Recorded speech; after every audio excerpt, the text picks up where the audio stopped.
Je, sous-signé Lucie, Geneviève, Beyoncé, Martin, promets de partager pour toujours mes loyers avec Thomas, Bernard, Bertrand, dans la vieillesse, la maladie, la pauvreté, les soirées Netflix et le partage du planning de la vaisselle. Nous demandons à ce chat endormi Telle une grosse lotte. de nous unir par les liens sacrés de la colocation. Amen. Quoi? Elle est où la souris? Salut à tous, bienvenue dans la coloc. Ça, c'est Lucie. Ça, c'est Tom.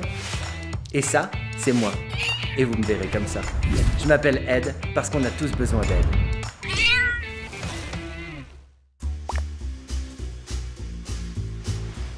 Ah, c'est vous. Mais qu'est-ce que vous faites encore? Vous savez bien que c'est pas mon truc, le catéchisme. C'est parce qu'on veut habiter et vieillir ensemble. Forever and ever and ever and ever. Jusqu'à ce que la mort nous sépare. Ça va, on a compris. Par contre, je vois pas bien c'est quoi l'embrouille là. Regarde, c'est écrit là. Selon l'INSEE, le nombre des seniors en perte d'autonomie va augmenter de plus de 60% d'ici 2050, passant de 2,5 millions à 4 millions de personnes en France. Les seniors. Bah oui, comme le Seigneur des Anneaux. Les seniors. Ce dont on parle là, ce sont les seniors, les gens âgés de 60 ans ou plus.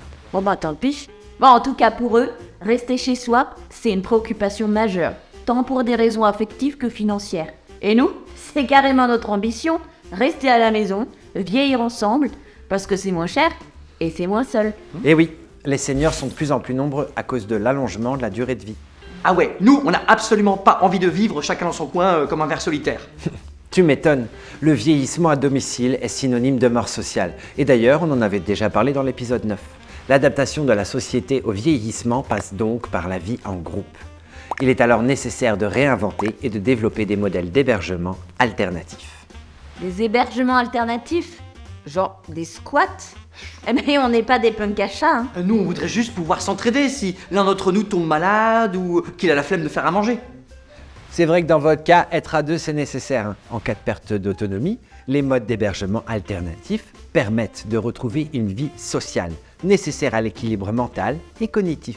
Dans ces habitats spécifiques, vous pourrez disposer d'un espace de vie adapté à votre degré d'autonomie, accéder à des services partagés au coût réduit, comme la livraison de repas, et parfois même la proximité du personnel médical. Et enfin, vous pourrez profiter de loyers modérés et d'aide au logement. Où est-ce qu'on signe? Nous, on adore être livrés à domicile. Nom d'un petit chat, c'est pas la générosité qui vous étouffe tous les deux. Vous pourriez opter pour un habitat inclusif. C'est ouvert à tous, sans critères d'éligibilité. Et vous pourriez également vous rendre utile auprès de gens plus âgés en intégrant un habitat intergénérationnel. Et ça, on en avait déjà parlé. Et quand vous serez bien plus vieux, habitez dans un béguinage. C'est un logement individuel dans un ensemble collectif adapté à la perte d'autonomie. Vous voyez, ça fait plein de solutions pour vous, mes petits chéris. Tu vois, Lucie, rien ni personne ne pourra jamais nous séparer. Forever and ever and ever. Connecte-toi pour consulter l'annuaire des points d'information dédiés aux personnes âgées. Et n'hésite pas à télécharger les liens en description de la vidéo. Et si toi aussi tu veux être bien dans ton corps, bien chez toi et bien sur ta planète, alors abonne-toi, parce que t'as vu, on a tous besoin d'aide.